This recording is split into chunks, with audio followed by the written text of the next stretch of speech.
Bonjour et bienvenue sur ce point bourse du 24 mars 2023. Je rappelle que les informations et analyses données sur cette chaîne sont données à titre indicatif et ne peuvent pas être considérées comme un conseil dans l'investissement. L'investissement en bourse est risqué, vous êtes responsable de tous les investissements que vous faites.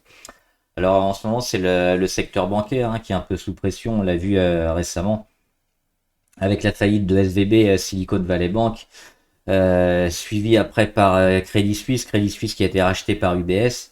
On a aussi les banques centrales qui continuent d'éviter tout risque systémique en rachetant pas mal d'actifs et en faisant marcher la planche à billets. Au niveau des taux, on a eu les augmentations prévues, mais qui étaient assez faibles du coup, et on s'est peut-être un peu calmé sur ces augmentations des taux directeurs des banques centrales parce qu'on a vu que le marché était pas mal sous pression avec cette grosse montée des taux qu'on a depuis maintenant 6-8 mois et que si on continuait on allait tuer le marché, donc on va certainement se calmer sur les taux.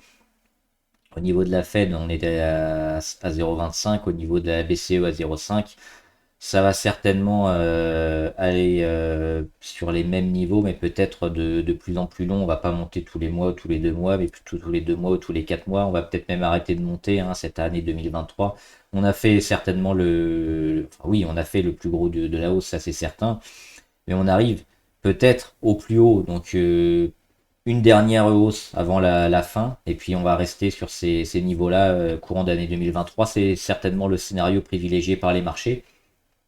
Au niveau de la Fed, la BCE a un peu de retard, donc on va certainement monter encore un peu plus. Voilà, sinon au niveau des banques, on le voit avec la Deutsche Bank qui se fait rétamer aujourd'hui moins 4%. Ça aurait pu être pire, mais on voit qu'il y a quelques mèches basses, c'est racheté. On retrouve des niveaux quand même de valorisation qui sont massivement achetés ces dernières années. Et pas mal de banques, on va le voir après sur le CAC 40 aussi, tout le secteur bancaire est un peu en panique. Pour autant, euh, on a quand même pas mal de sécurité sur les grosses banques du CAC 40 et puis les principales, les plus grosses. Avoir un petit effet domino avec une faillite des grosses banques, c'est à l'heure actuelle un peu trop prématuré à mon sens. C'est pas le scénario prévu, et je pense au contraire que de voir ces bancaires qui s'écroulent comme ça, c'est plutôt une occasion de rentrer dessus. Allez, on attaque avec le CAC 40. Le CAC qui perd 1,74. Mais c'est ce que je disais dans la vidéo précédente, malheureusement il n'y avait pas le son. Euh, le CAC 40 est résilient, on le voit ici. Alors, petit retour en arrière avec le double échec ici sur la résistance. Donc après, forcément, on a un début de correction. On pouvait viser ici le premier support. Il a été atteint avec une mèche. Donc pour ceux qui ont joué le short court terme sur le CAC, c'était bien joué. Mais on voit une certaine résilience parce que c'est racheté ici sur le support. On le voit, le support des 6826. Support très important. Racheté. Et on n'a pas moins 3 et le lendemain moins 3 et le surlendemain encore moins 3. On a une grosse baisse, c'est racheté, une grosse baisse, c'est racheté, et puis c'est racheté sur des niveaux support intéressants. Ça, c'est la première chose qui me semble vraiment intéressante au niveau des indices. C'est la résilience des indices et du CAC 40. On le voit, ça a énormément monté, et sur la correction, c'est plus de la consolidation à ce stade-là, tout à fait normal. On retrouve un niveau support, et on digère les mauvaises nouvelles, mais on a vu que ce sont des mauvaises nouvelles quand même assez fortes dans un contexte un peu particulier avec une hausse des taux constante qui met beaucoup de pression sur les marchés, des faillites bancaires. Le système s'écroule pas, les actions ne s'écroulent pas. Ça fait plus que résister. On a aussi le marché de l'emploi aux États-Unis qui est très très fort. C'est aussi ça qui maintient l'inflation parce que les chiffres, que ce soit des ménages ou des entreprises, sont plutôt bons. Il y a encore beaucoup d'argent et on est loin de la récession pour l'instant. Donc le niveau économique est plutôt pas mal. On s'attendait à un gros crack, un gros boom. Pour l'instant, on l'a pas. C'est extrêmement fort, extrêmement résilient. Ça veut pas dire qu'on va pas l'avoir. On pose peut-être les bases pour une future récession fin 2023. Pour l'instant, on voit que les marchés vont bien et les marchés digèrent plutôt bien les mauvaises nouvelles. On va regarder les actions intéressantes. On va commencer juste par le CAC 40 avec les gros écarts hein, sur le CAC. Alors, Sanofi. Sanofi, je crois qu'ils ont annoncé hein, une bonne nouvelle, hein, un essai, je sais pas si phase 2 ou phase 3 sur un médicament. De mémoire, c'est le Dupixent ou Duplixent, c'est un nom comme ça. Qui a bien fonctionné. Donc forcément le cours explose, on le voit, c'était énormément travaillé et puis ça bougeait plus hein, sur autour de sa moyenne à 200 sur les 91. Bonne nouvelle, boum, le cours explose, donc plutôt intéressant. À voir si ça continue, mais là on les voit déjà 2 jours hors Bollinger. C'est plutôt assez favorable, même s'il y a un peu de construction, il y aura certainement à aller chercher les 100 et plus à moyen terme sur Sanofi. Bon, donc bonne pioche. Pernod Ricard aussi intéressant. On avait parlé, hein, Pernod Ricard depuis un moment ici. C'était quand? C'était début de l'année, on le voit hein, avec cette belle phase de retournement aussi actée, et puis cette cassure d'oblique. Breakout, pullback, et puis on repart. Donc des signaux très positifs sur Pernod Ricard aussi, qui est assez volatile quand même, qui fait des retours assez forts, mais qui continue sa phase de progression pour aller chercher sa résistance à 212. Au niveau des baisses, forcément les banquières, on en a parlé. Société Générale, mais qui revient ici. Société Générale à 20 euros, même un petit peu moins. Alors on le voit, hein, même sous les 19,92. 19,92 c'est un support, on l'a ici, hein, intéressant sur le mois de décembre 2020. Et puis même avant, on peut le regarder en hebdomadaire rapidement. Hop, c'est ici les 19,9. On le voit, ça avait été bien travaillé là en 2021, ça avait été aussi une période bien travaillée en 2019, toute cette période 2022 également. Donc là, on revient vraiment sur le bas de la valorisation. C'est pour ça que c'est plutôt intéressant, à mon sens, à acheter, parce que le secteur bancaire, si il peut s'écrouler, le risque n'est pas exclu. Il y a quand même très peu de chance et c'est un des secteurs qui sera forcément les plus résilients. Un secteur bancaire, c'est lui qui fait l'argent et qui donne un peu le prix à l'argent. Il va pas se casser la gueule comme ça tout seul, sans rien dire. Donc c'est plutôt un secteur à privilégier. Et puis profiter des grosses baisses comme ça, des excès du marché qui est un peu en mode panique et qui fait n'importe quoi. On le voit. Sur Société Générale, hein, on a perdu depuis le plus haut acté récemment 30% en un mois et demi. C'est trop, c'est beaucoup trop. Moi, je renforce hein, régulièrement sur les bancaires. Il y a aussi BNP hein, qui est très intéressante, qui perd 5%, mais c'est pareil, BNP, ils reviennent ici sur leur moyenne à 200. Ils ont même un support encore plus bas sur les 43, 45. Faudra acheter hein, si on vient là, bien sûr. La BNP, alors ça remontera pas peut-être immédiatement en V, mais ça va remonter au-dessus, c'est une quasi-certitude, les volumes énormes. On revient sur la Société Générale, c'est pareil. Et puis pour ceux qui sont plus prudents, qui veulent attendre véritablement la fin de la chute, on surveille l'obliquaire ici, ça peut être intéressant. On le voit ici, un point d'impact, deux points d'impact. Vérifier le troisième point d'impact, et puis quand on viendra casser, probablement fin mars, début avril, peut-être, je sais pas, mais c'est une grosse possibilité. Bah, ce sera le début de la remontée sur pas mal de bancaires. Et enfin Saint-Gobain, Saint-Gobain, on avait une belle zone ici hein, à 57 où le marché nous prévenait qu'il y aurait de fortes chances qu'on ait des prises de bénéfices. Ça a été le cas, même si on est passé une semaine au-dessus. Le reste, après, ça corrige forcément. Allez, on regarde rapidement quelques actions intéressantes du portefeuille. Oui, je voulais voir aussi. On va faire le Nasdaq avant. Hop, il y a ici le Nasdaq. Ça, c'était mon scénario un peu sur le Nasdaq, hein, le rebond, le pullback et puis la grosse poussée. C'est un peu ce qu'il a fait. Alors, il n'a pas fait aussi franchement et aussi binairement un peu que j'ai tracé. Donc, forcément, il y a eu un peu plus de travail, mais pareil, il réattaque assez fortement. On le voit, hein, le Nasdaq est capable de faire des mouvements en V un peu plus que certains marchés. Il y a une belle résistance ici sur les 12 880 et surtout un gros support sur les 12 000. On le voit, hein, ce support sur les 12 000 qui a bien fonctionné.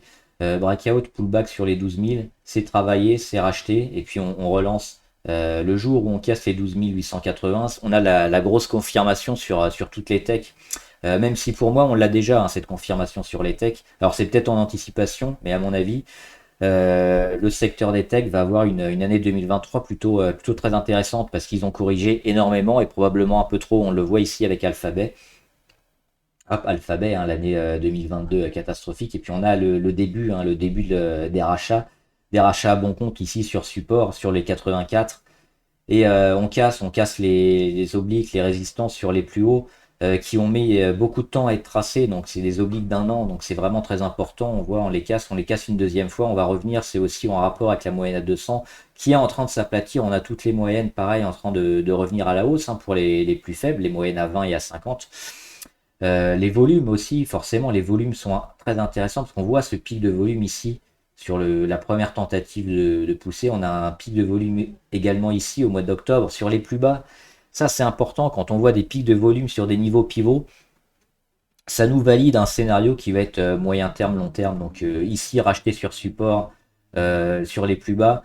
Deuxième pic de volume sur des tentatives de cassure d'oblique. Derrière, ça construit la figure, mais ça va construire vers le haut forcément. Donc Alphabet, on est très positif.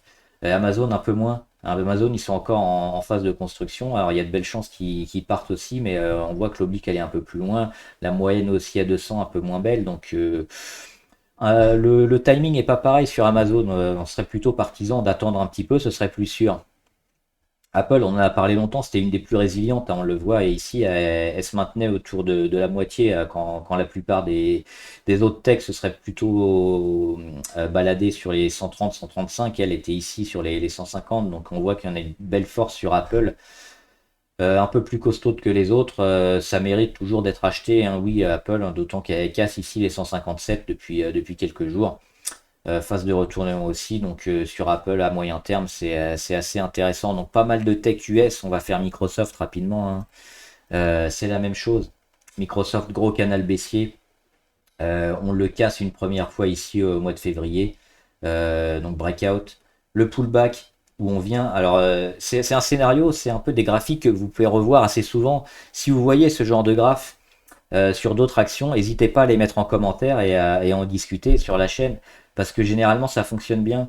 On a un canal baissier comme ça où juste, alors on a le canal, et sinon juste l'oblique sur les plus hauts, assez grand, hein, faut pas que ça dure 2 semaines. Donc là on l'a sur quasiment une année. Un point d'impact, 2 points d'impact, 3 points d'impact. On vient casser, donc le breakout, le pullback qui vient se faire généralement sur l'oblique rouge ou alors sur la moyenne à 200. Là, on a les deux qui coïncident, donc c'est encore deux fois mieux. Et ça repart, donc breakout, pullback, zone d'accumulation, zone d'achat, et ça repart, signal validé. Pour Microsoft comme pour Alphabet, c'est certainement un printemps 2023 et un été 2023 qui va se jouer beaucoup plus haut, donc ça s'achète évidemment. Pour Bouygues, alors c'était pas Bouygues que je voulais faire, c'est Capgemini. Oui, on était parti sur Capgemini parce que ça sentait un peu le sapin et on a bien fait. C'est cet oblique-là qu'il faut suivre pour rentrer. On le voit, l'oblique sur les plus hauts assez pentu, extrêmement pentu, qu'on va forcément casser assez rapidement. Ça sera un premier signal de réachat, mais avant on le voit que c'était beaucoup trop tôt, parce qu'on est revenu pareil. Si on dézoome, breakout ici sur la zone de l'oblique, pullback où on revient tester l'oblique. Alors c'est le scénario qui se fait le plus souvent, mais c'est pas le seul, parce que des fois on a un breakout et puis on s'arrête pas, on continue, on continue, on continue, donc on n'a pas de pullback et on rate le train. C'est pour ça qu'on peut des fois se permettre d'acheter dès le breakout.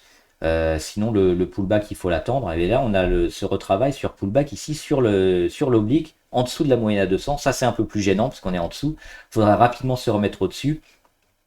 Et au-dessus, ça validerait probablement le signal. Donc Capgemini, c'est pareil. Il faut attendre, ils sont un peu en retard, mais le jour où ça repart, ça va être intéressant et ça validera le grand signal qu'on a vu et qu'on surveille depuis ici, hein, depuis le mois de novembre 2022. Dassault Aviation, j'en parle pas, j'en parle souvent, hein, c'est toujours très favorable, ça s'achète, ça a cassé une résistance, maintenant suivi de tendance, ça va certainement performer. Dassault Systèmes, c'est pareil, pour moi ça s'achète dès maintenant, c'est un peu en anticipation. La véritable zone de départ, elle se fera ici sur les 39 en gros, un break des 39. On aura un beau rallye haussier sur Dassault. L'Oréal, c'est pareil, hein, on avait une belle zone de rachat sur support. Maintenant, c'est parti, c'est du suivi de tendance. Ça s'achète encore maintenant, hein, L'Oréal, ça fait partie des plus résilientes. On voit le CAC 40 se casse la gueule. Qu'est-ce que fait L'Oréal? Bah, il gagne 0,14%. Alors, c'est pas beaucoup, mais le jour où le CAC va performer, on aura certainement L'Oréal qui gagnera quelques pourcentages également. Manchester United, ça tracte pas mal de tractations sur le club, hein. On a vu Radcliffe, c'est des Jimmy, je crois, je me rappelle jamais son prénom. Radcliffe qui a proposé une offre de plus de 5 milliards de livres, il me semble. Et on a aussi pas mal d'autres acteurs qui sont mis sur les rangs, hein. La première offre qui avait été faite entre le mois de novembre et le mois de février avait été jugée trop faible par la famille, les frères Glazer, qui en veulent plus. C'est un bien unique, hein, Manchester United, donc c'est pour ça que c'est impossible de donner une valorisation. C'est un peu comme Radcliffe a fait le parallèle avec une peinture. C'est impossible de donner une valeur à une peinture parce que c'est pas le coût que ça coûte à produire, c'est le prix que vous lui donnez et c'est quelque chose de tellement unique que c'est inestimable. Donc Manchester United, c'est la même chose. C'est pour ça qu'on peut espérer beaucoup plus et c'est compliqué à valoriser et que ça s'écharpe un peu sur le prix et qu'il y a beaucoup d'acheteurs différents qui sont sur les rangs et qui peuvent justement faire monter les prix et les enchères parce que la famille Glazer veut se désengager du club et ça va certainement se faire avant cet été. Là, c'est la deuxième deadline qui avait été mise par la famille Glazer donc pour vendre le club. Ça va probablement se faire, hein, donc on attend une bonne nouvelle et puis une offre d'achat à au moins 5 milliards, voire plus. Michelin, on retrouve des zones intéressantes sur support ici à 27,18, hein. Ça va certainement travailler quelques jours. On le voit niveau indicateur, on n'a pas encore la zone pour se dire faut acheter, faut rentrer. Mais on est sur cette zone-là. Normalement, si ça repart dans les 2-3 jours, un début de semaine prochaine, on aura cette inversion de tendance avec les listos rouges qui vont disparaître. La réaction sur support ou sur moyenne à 200. Donc oui, pour moi, Michelin, c'est un grand oui. Normalement, ça doit repartir. Après, le risque de chute existe toujours, bien sûr, mais là, les statistiques sont largement en faveur d'un rebond de Michelin.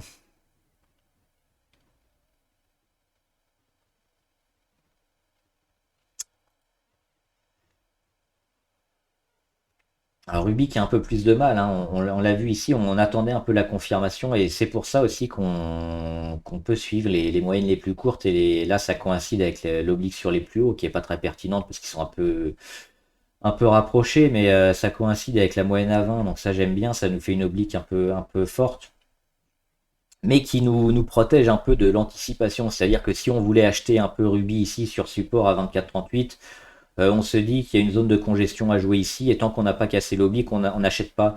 Et on a bien fait parce qu'on le voit qu'on casse un peu ici le support.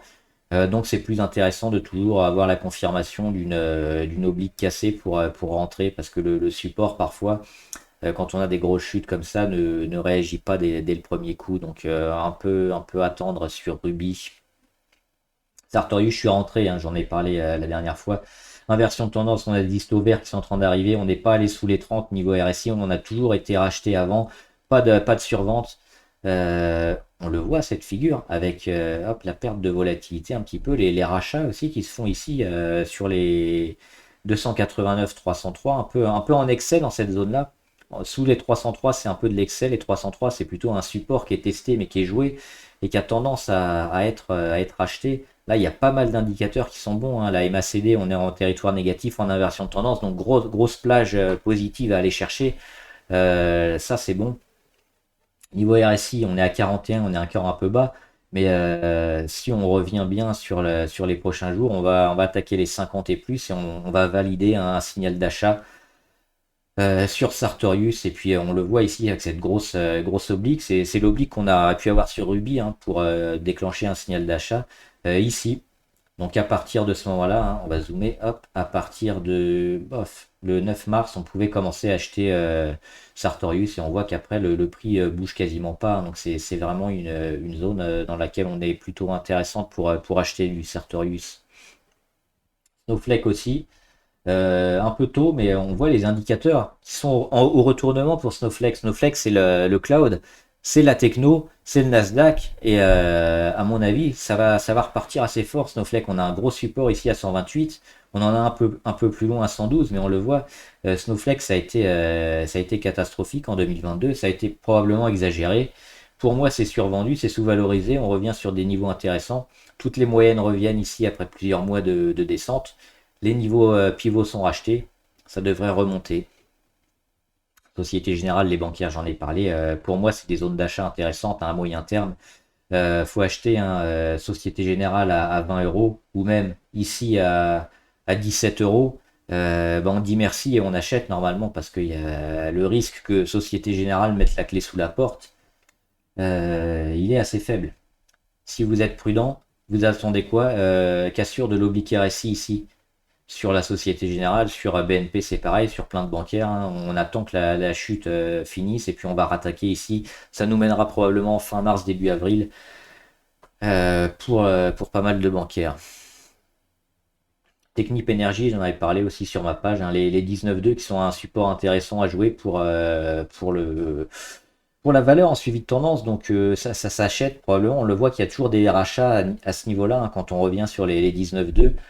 C'est une action qui a énormément performé depuis, donc un retour ici en suivi de tendance, ça peut s'acheter tant qu'on tient les 19.2. Total Energy, pareil, c'est du short sur Total Energy. On va regarder le Brent juste après. C'est des petites boîtes de travail ici où on voit le cours, hein, qui travaille ces niveaux-là. Et à chaque fois qu'il casse une boîte de travail, il en fait une autre, un peu plus haut, un peu plus haut, un peu plus haut, jusqu'au jour où on casse la boîte de travail, mais cette fois plus bas. Donc on peut s'attendre à quoi sur Total? On peut s'attendre à une boîte de travail pendant 2-3 mois, un peu plus bas. Donc aller chercher peut-être le support ici à 48,8.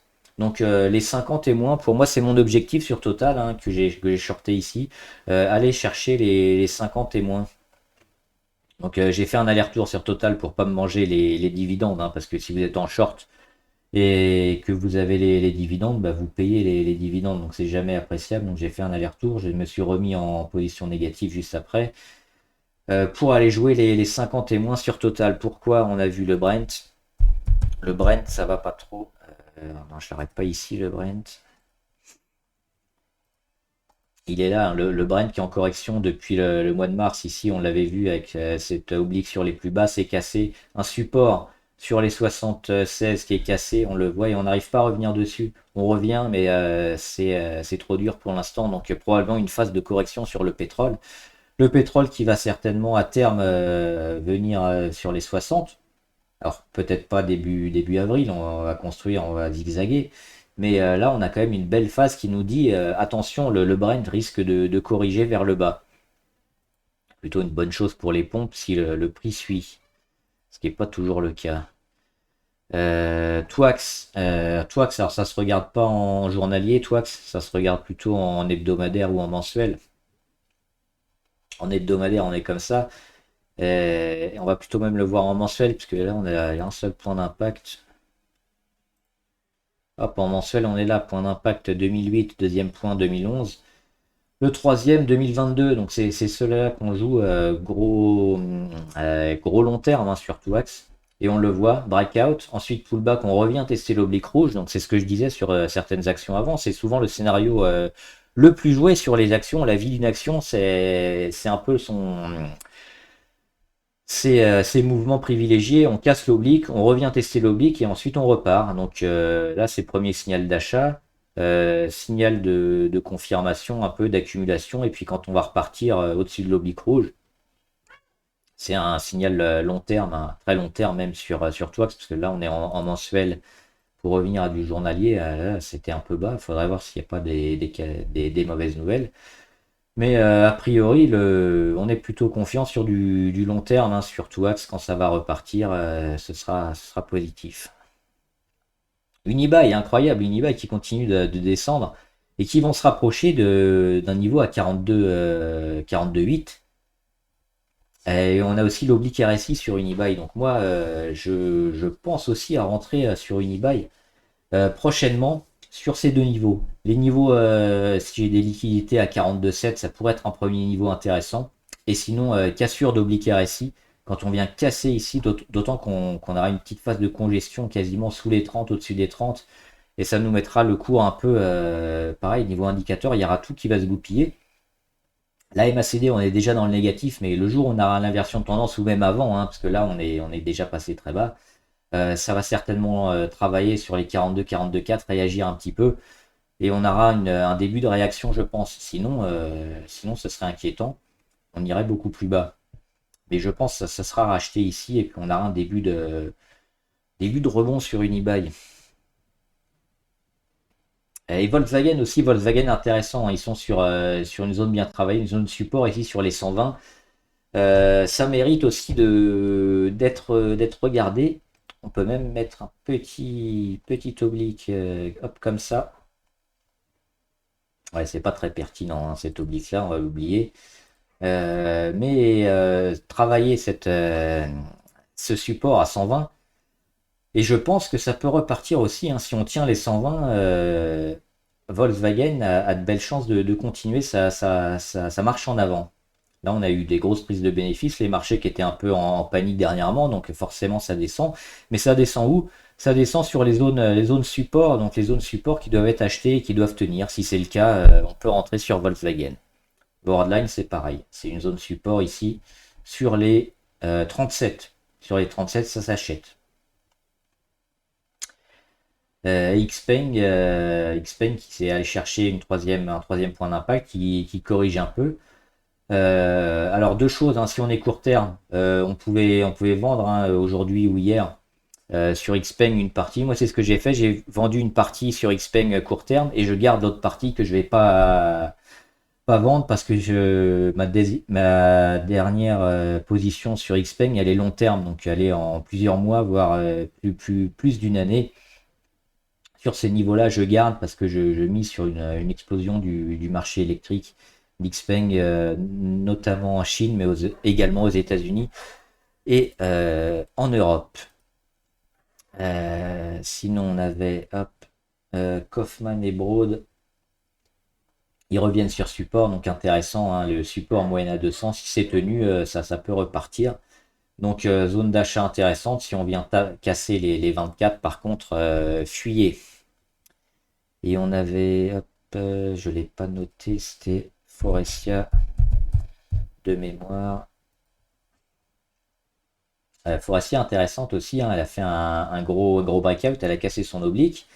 Elle fait le pullback, et elle fait le pullback où pour l'instant au-dessus de son oblique rouge, au-dessus de sa moyenne à 200, il faudra voir où ça s'arrête, mais si on s'arrête ici, regardez, hop, là, autour des 17, si on travaille les 17 et qu'on repart, zone d'achat validée pour Forestia, donc ce sera très bon. Sinon, il faudra attendre un peu si on enfonce un peu plus. Ce serait mauvais, mais ouais, ce qu'on peut faire, c'est attendre quelques jours. Fin mars, début avril, et puis tenir cette zone-là et voir un début de rebond. Et là, on rachètera avec des plus hauts de plus en plus hauts, des plus bas de plus en plus bas sur au moins 3 jours. Ce sera le signal. Voilà, n'oubliez pas de mettre en commentaire, hein, les actions que vous voulez qu'on analyse. On le fera ici sur les actions abonnées. Vous abonnez à la chaîne aussi pour être au courant de toutes les vidéos qui sortent quand je sors une vidéo. Et à jouer, hein, le jeu reprend cette semaine, donc mettez une valeur pour tout le monde joue, une valeur du CAC 40 qui doit être positive pour la semaine prochaine. Zone prix d'achat aujourd'hui à 17h35, prix de vente la semaine prochaine, vendredi à 17h35 aussi. Et tous ceux qui sont en positif sont qualifiés pour la finale et là on choisira n'importe quelle action. Voilà, bon trade, à plus.